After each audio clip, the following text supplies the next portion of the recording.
Disclaimer: the information contained in this production should not be used as a substitute for the advice of an appropriately qualified and licensed professional. The information provided is for informational and entertainment purposes only. Hello and welcome back. It's been a minute. As you all know, if you watch my Trader Joe's channel, I've been sick, and actually my mom lost her voice too. So it was kind of a good time to take a little hiatus because obviously when you lose your voice, it's hard to film a podcast.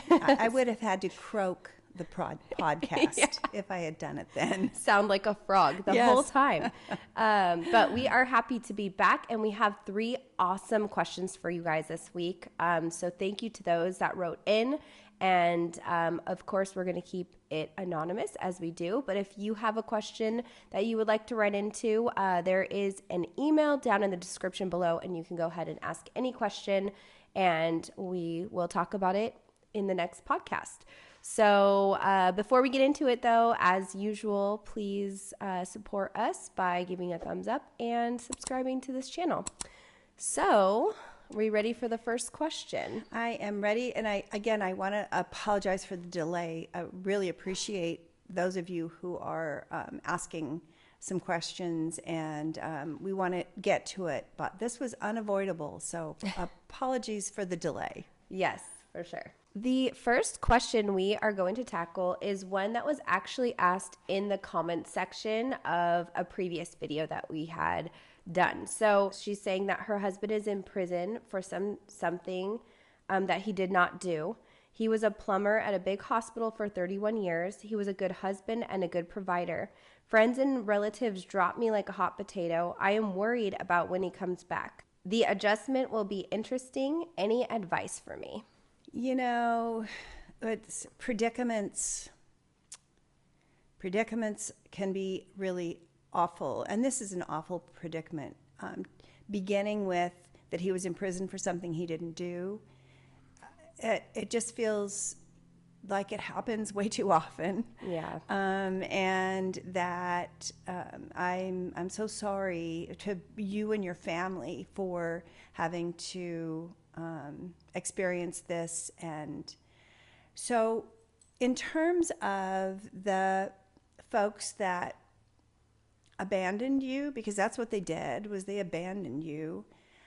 You know, people, we've said this on this podcast before, but when people tell you who they are, believe them. Mm-hmm, yeah. And so the folks that left you would have left you for another reason, possibly anyway, because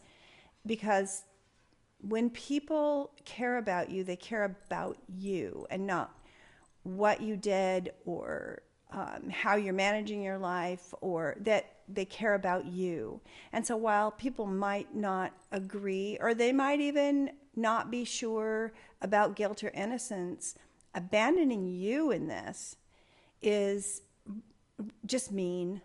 It's just a mean thing to do. So I think that you know who the true people are in your life now. That doesn't mean that you completely give up on those that abandon you. It just means that you know about them. Again, we had this conversation, I think, in another one of our podcasts.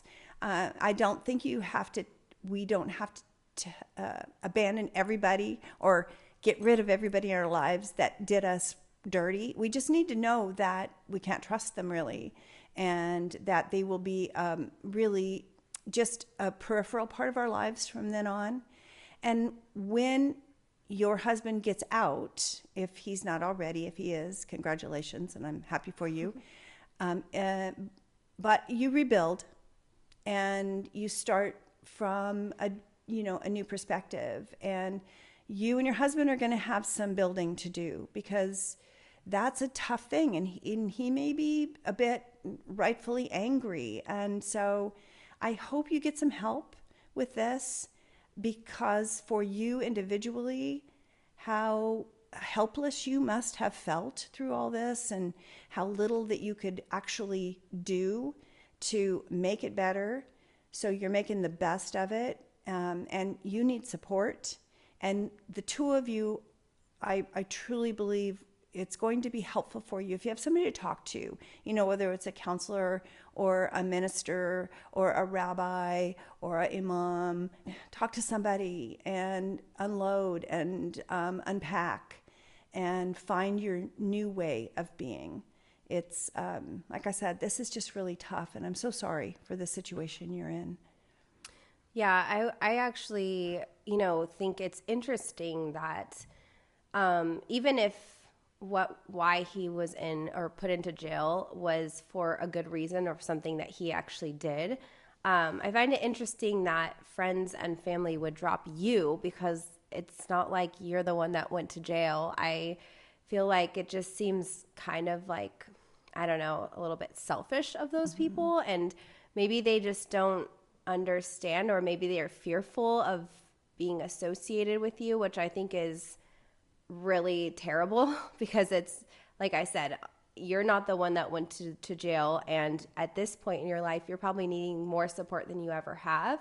So for people to just drop you because of being associated with you or the look that they don't want to have, I feel like that's just probably not real friends, because like I said, when you're going through something really tough, your true friends will be there for you.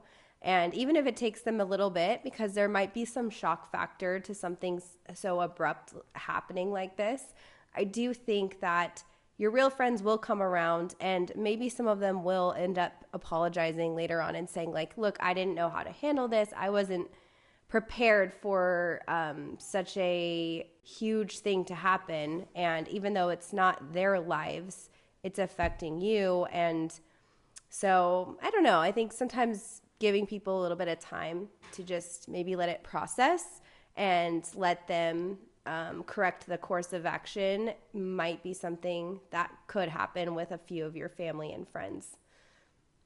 So. Yeah, I mean, it's the story's unfolding. Yeah. I like to have said to my clients forever is the end of this book is not written.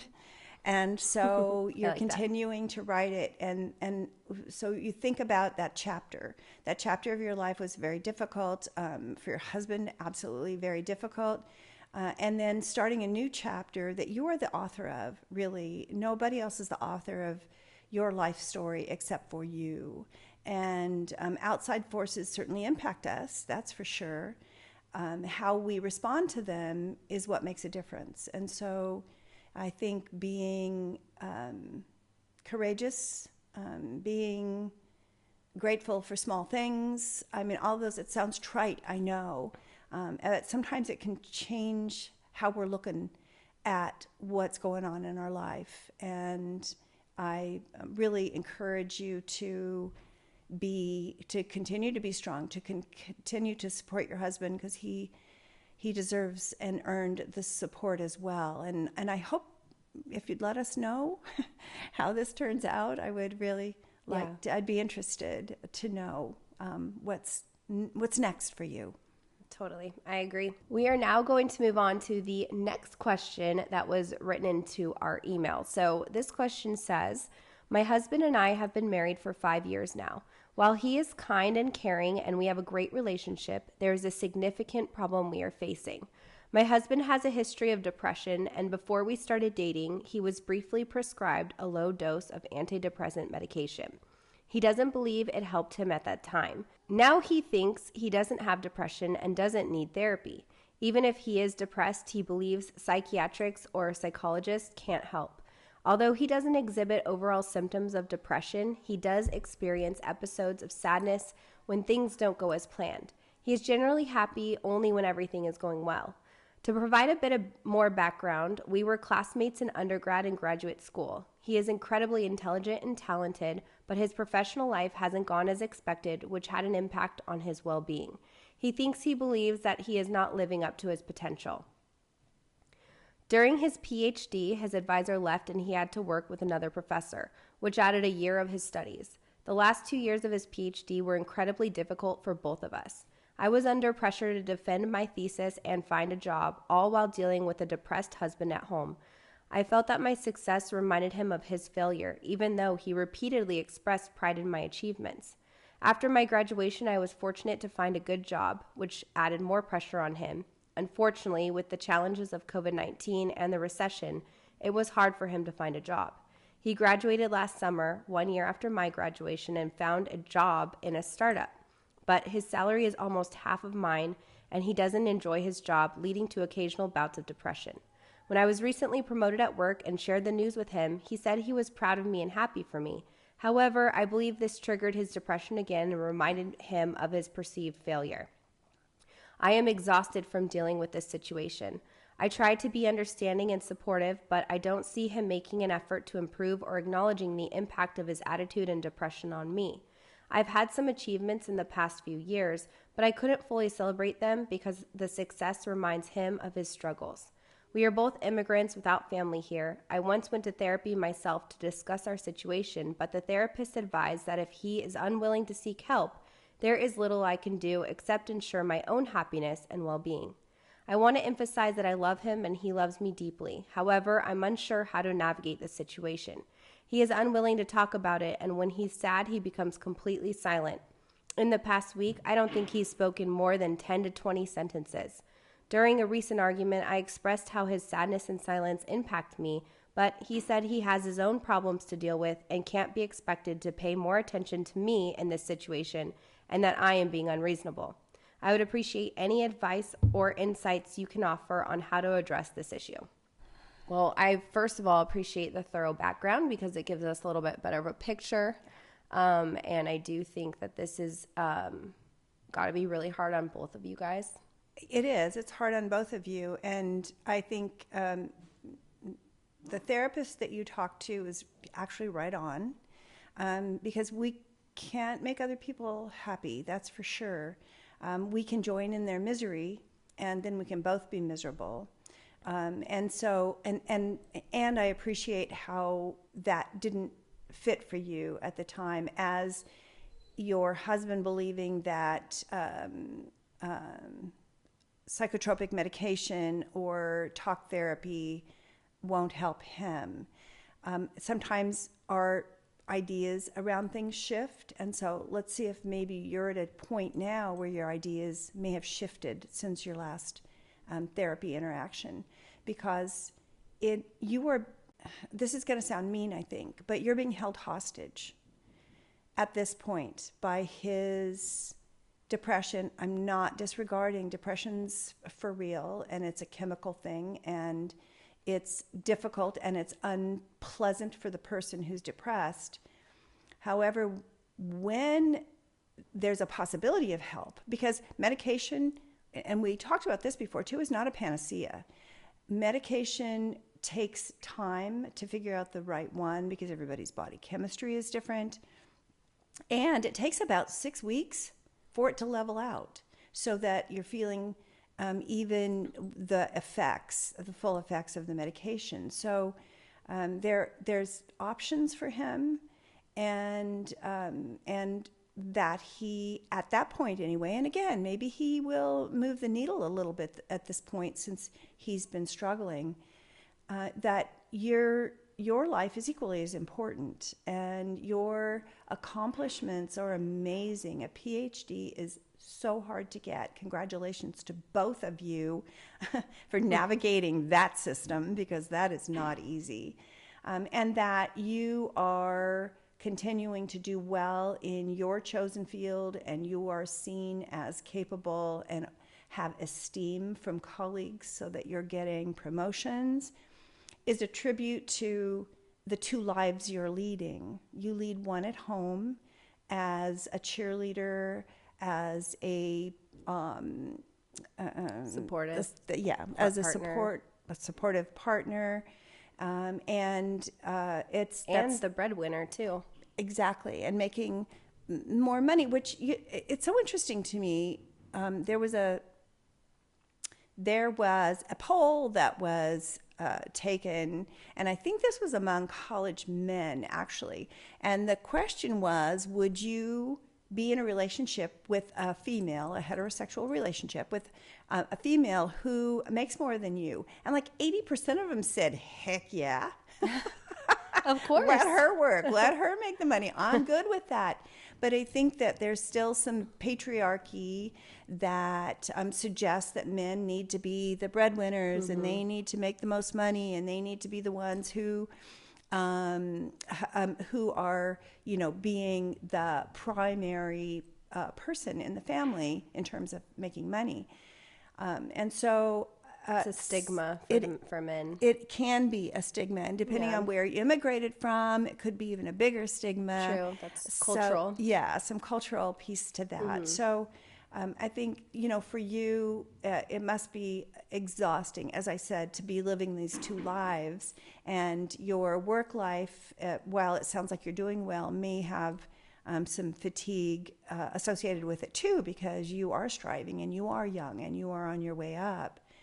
So the thing that I suggest to you is that you approach your husband again and ask to work together, that you're not asking him to solve your problem at all, which I think is an interesting take on his response to you is, I got my own stuff going on, I can't pay attention to yours. And that she's being unreasonable. It's kind of like, I mean, it doesn't sound like, she sounds very supportive and loving, and like, I feel like she's done everything she can to try to help. And at this point, he does need to give a little bit, because it just seems, from reading that, my point of view, it just sounds like he's being a little selfish and just prioritizing.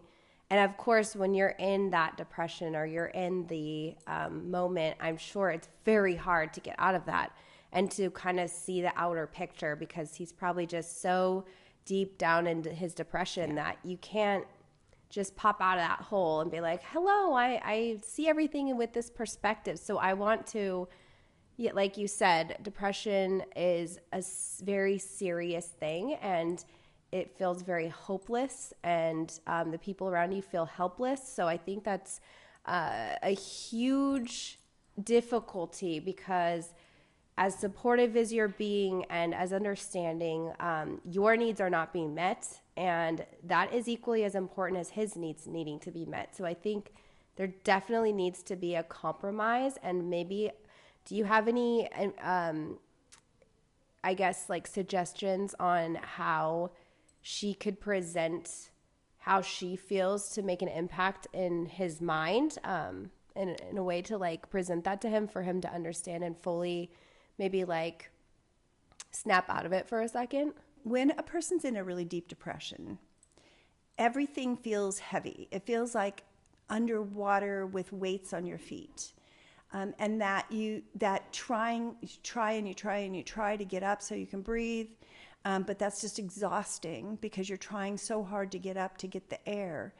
And so if that's the place he's in right now, it's going to be very difficult to have a conversation that will resonate with him. But I do think it's worth your giving him a heads up that it's going to be critical for the relationship that you have a conversation, so that you can find a way to help you feel more connected in the relationship. That he doesn't talk to you, I guess I would wonder too, because this wasn't in the background. I mean, is he kind of a quiet guy anyway? Is the quietness just a magnified him? Or is it really dramatic? Here's an aside. When we were much younger, Bob and I, Dad and I, were in this argument. And I was so mad at him, I thought, okay, I'm just going to not talk to him. And so it was like, I don't know, 2 days or something. Maybe it was that long, but it feels like it was about 2 days. And we were in the car going somewhere. And I said to him, are you ready for me to talk to you now? And he said, oh, you haven't been? He didn't even know I wasn't talking to him. My silent treatment did not work. So that is so funny. Got your dad. Oblivious. I think I talk all the time, but he didn't notice I wasn't talking to him, apparently. Well, that was the end of my silent treatments. Then I just talked his ear off, and then he went, could you stop? But so that would make a difference too. If he's like, just a quiet guy anyway, and he gets a little bit more into himself, I would say to you, let him know that you're you understand that he's not feeling well, you understand that he's depressed, and you have things that you have to get done. And so do some independent things. And I know it feels like that is the opposite of what you want to do. And you get to have a life. If you don't know many people, perhaps you could, join a YMCA and go to the gym, or do something that gets you in other people where you can have conversations. And maybe it'll take the pressure off of him, because maybe some of how you feel creates a pressure. I'm not blaming you. I hear everything you're saying. I'm just talking about his perspective, perhaps, is that he feels pressured, and so that dives him deeper. So take some steps for yourself, and maybe take some of the pressure off of that you feel for him to meet you halfway. Yeah.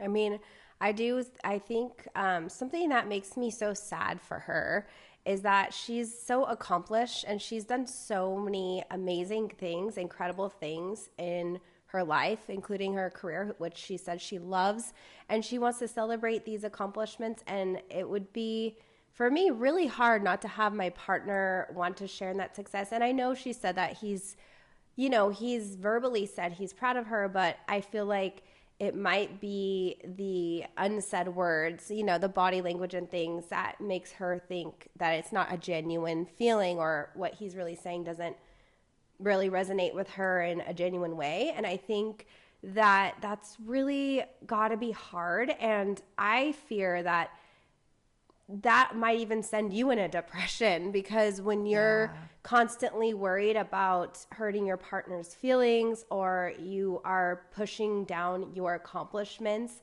and not fully celebrating them the way that you should be, because you should be proud of yourself. You've been working so hard. And, in a relationship too, financially speaking, at least for Tim and I, we have ebbed and flowed. There's times where I made more money than he did, and there was times that he made more money than I did. And I think that's a partnership that you kind of support each other during the harder times, and you lift each other up. And it shouldn't be a competition, and it shouldn't be something to be ashamed of. I think, if your husband continues to follow his dreams and hopefully finds a job that's a better fit for him, that he feels like he really loves, those types of jobs, you tend to just succeed in and work your way up anyway. And so who knows, he may become more financially successful than you one day, and it just turns around so quickly. So I just want to encourage you to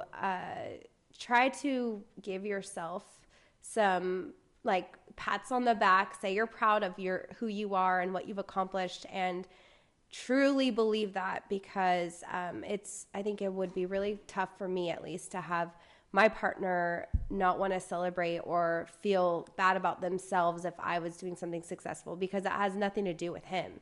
It has everything to do with you, and your success should not be a reflection of what he perceives as a failure. Yeah. She did say that he tries to be supportive. Yes. But she also did say that she kind of quelches her excitement. And exactly. So, yeah, I mean, it's again, I want to just repeat this. This is a tough situation, and depression is a difficult disease to experience. And I think that, going forward, I want you to be a little bit more selfish. Good selfish, bad selfish. Good selfish is I got to take care of me sometimes, because I am important as well. Bad selfish is it's my ball, I'm taking it and going home. So I think, for you to practice a little bit more good selfishness. And when you want to celebrate something that you did, go home and tell him and be glad in it. You are not rubbing it in his face. That is not your intention. And maybe don't project your fear onto what he's doing, because maybe he's not feeling as envious of your success as you believe he is. So That's a good point. Just, keep going forward and keep doing what you're doing. And if he is ready now to get some help, awesome. Yeah. And then, you encourage that. And that's really, seriously, that's about the best that you can do, because you're already doing everything that you know how to do. That's the easy stuff. It's kind of the harder stuff that's left to do. And that's, helping him decide that he is going to feel better, and you're going to feel better, and the relationship's going to be better if he gets some help. Yeah. So It's on him to really have to put in the work to make himself better. And all you can do is hold his hand through it and hopefully encourage him. And like you said, really hope that he does go and get some external help, because it sounds like, you've tried a lot of things and he's just kind of spiraling. So hopefully he does get the help. yeah. But thanks again for writing into the channel and asking that question. It's a very serious topic, and I'm sure this is going to hit home for a lot of people that also have depression or have family members, friends, partners that also experience depression. It's a very debilitating feeling. So, we appreciate you writing in. Okay, so this question has to do with incest. So just a little trigger warning for those that might be sensitive to the topic. This is a very serious issue, and so we are going to try to answer the best we can. So here's the question that was written into us. My family is very close, and my cousin and I grew up almost like sisters. Her first week of college, she met a wonderful man who quickly became her soulmate. He's a great guy, and they have an incredible bond that has grown and developed throughout their relationship. They dated through college, and I was the maid of honor at their wedding. A few years in, they started trying for a family, and when things didn't work naturally, they turned to fertility specialists. It didn't take much, just a few tests, to discover that my cousin and her husband were genetically related, half siblings through their biological father. With a family history of fertility issues on both sides, we knew that both mothers used sperm donors to conceive, but they lived in totally different parts of the country, and it never occurred to anyone that this was a possibility. After reaching out to the original fertility centers that each mother used, we discovered that this is more common than one might think.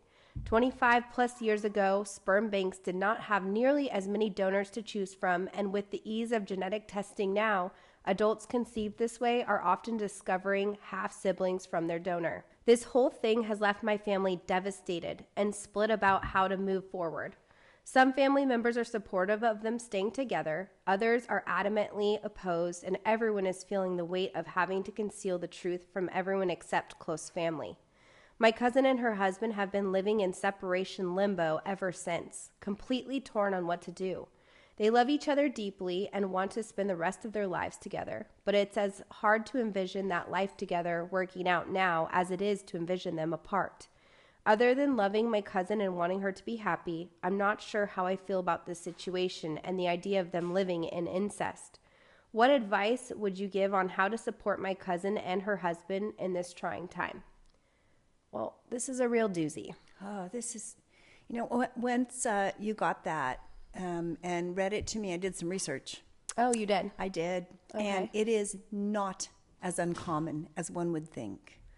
Oh, that is heartbreaking. It is, because so these innocent kids that don't know their family history, and I mean, oh my gosh. And there's no way to know unless everybody now, as part of, your engagement party, is getting a genetic test. I know that, there's no way you would absolutely know. And there's no way the parents would have had any idea. It's a genuine predicament. Oh, because this is a genuine predicament. It's something that just, wow. I mean, I feel so terrible for this woman's cousin and her husband, who innocently fell in love, did not know anything. And I can't even put myself in their shoes, because I can't imagine finding that information out and how I would feel, because I think my jerk reaction would just be like, oh my gosh, this is,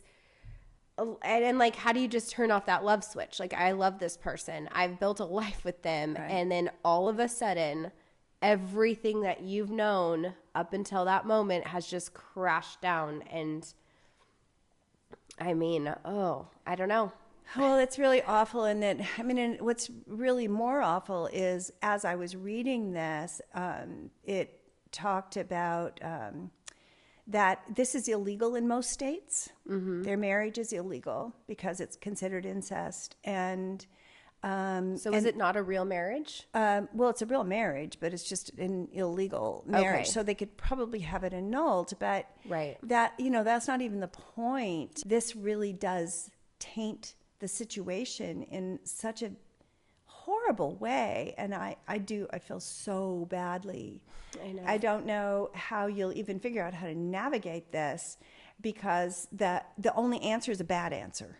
And that is to not be together. And I think that working through this is going to be very, very difficult, because you know now, and you can't unknow. And that, family members want to be supportive, but Yeah. how do you, this is like stranger in a strange land kind of thing. It's just so terrible. Honestly, I keep trying to go in circles to see how this could work out in a great way. And Yeah. it just doesn't really seem like there's a happy ending. And I think ultimately, in my opinion, it's up to your cousin and her husband to decide what they're going to do, because it's their life. And whether or not it's right or wrong, legal or illegal, we are not them. Their feelings are valid. It's just so unfortunate. So I think, as somebody, she's asking what she should do. I think you can support your cousin if you want to. If that's something that you feel in your heart is whatever her decision is, you're going to be there for her. If you feel like it's wrong and you don't want to support her, I don't think there's any point in telling her you don't agree, because I think at this point they both understand the situation. And you said they're living in separation limbo, so it sounds like they've already kind of pulled away from each other and said, oh, like, what are we going to do? And I feel like this has got to be such a heartbreaking emotional feeling to go through. And probably, like, your cousin has had so many ups and downs about this, maybe not ups, but a lot of downs, and just feeling so torn on how, like, you love this person, and then you just find out this information, and it's just absolutely crazy. Like, I don't know what else to say, but I just feel so bad for them. And I think, it sounds like they're kind of making a decision with the separation. And maybe you can tell us again, like, if there's any updates to this story, because I would love to know. And how hard would it be for them to decide to separate, and then they both meet somebody else, and they might still feel so heartbroken not being able to be together and seeing each other at family functions, knowing your siblings, and that you're still going to see each other, and you have to see them living separate lives with their partners. All of it just sounds so terrible. And I don't know. Like, Yeah, I know. It's not a decision we can make. No, and as a loving cousin, I think everything Kate said makes a lot of sense. Is that you support your cousin in what she does, Right. Because in this situation, again, your thoughts and feelings, in terms of her, are less important. Your thoughts and feelings are important, but in terms of her, you say to her, what do you want? What do you need from me? I'm there. And probably her husband too. What do you need from me? I'm there. Because there is not there isn't an upside to this. No. And if they decide to go forward and continue to stay together, they will likely decide not to have children together. And which is, I mean, again, we fall in love with who we fall in love with. If they were living in the same house as siblings, different story. That would be. But they're half siblings. Yes. Yeah. So they're really. Did I say step? Yeah. Yeah, I meant half. Yeah. Yes. If you're living in a household where there's half siblings. But this is. Thank you for writing this in, because this is a brain teaser for sure. Yeah. And it brings up all kinds of, life just throws things at people that you would never even imagine. And yet people figure them out. People figure out what to do, and they go forward even when it's hard and scary and sad. People figure it out and go forward, and that's what they will do. They will figure it out and they will go forward. And time is, sometimes it feels like it stands still, and sometimes it feels like it crashes forward, but it goes. And so I guess, again, I think our suggestion is to be there for her. Mm-hmm. And there's not a thing to do about it. There's just to be there and to be supportive. I'm going to wrap this up with, it's nobody's business. Nobody needs to know this. You don't have to tell anybody. If they decide not to stay together, they don't have to say, oh, it's because we found this out. They can just say, we're incompatible or whatever. So this is, it really, the only people that need to know this are the people that you choose and your cousin chooses to have the information. That was probably one of the most, I guess, such a twist in this question. So we do appreciate you writing into something, because I mean, I'm shocked that it's so common, but at the same time, it makes sense. I mean, I've read so many articles of sperm banks that the doctor is giving his sperm to hundreds of women, and these women all have the same, the kids. So it could happen to anybody. I feel like this is just so unfortunate. So anyways, thanks again for writing in, everybody that did. And if you also have a question and you want us to answer it, please do not hesitate to write it into the email in the description below. It could be any topic.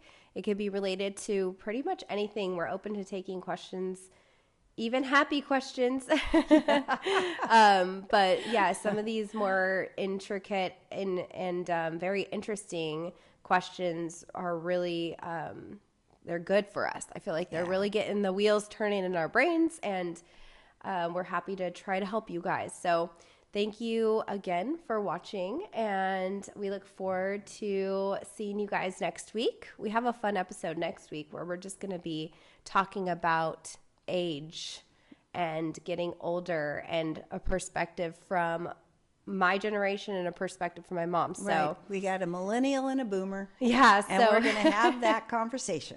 Subscribe so you don't miss out on that one. And of course, give this video a thumbs up, and please leave a comment down below on how you liked this week's episode. Thanks so much for watching. Bye. See you later.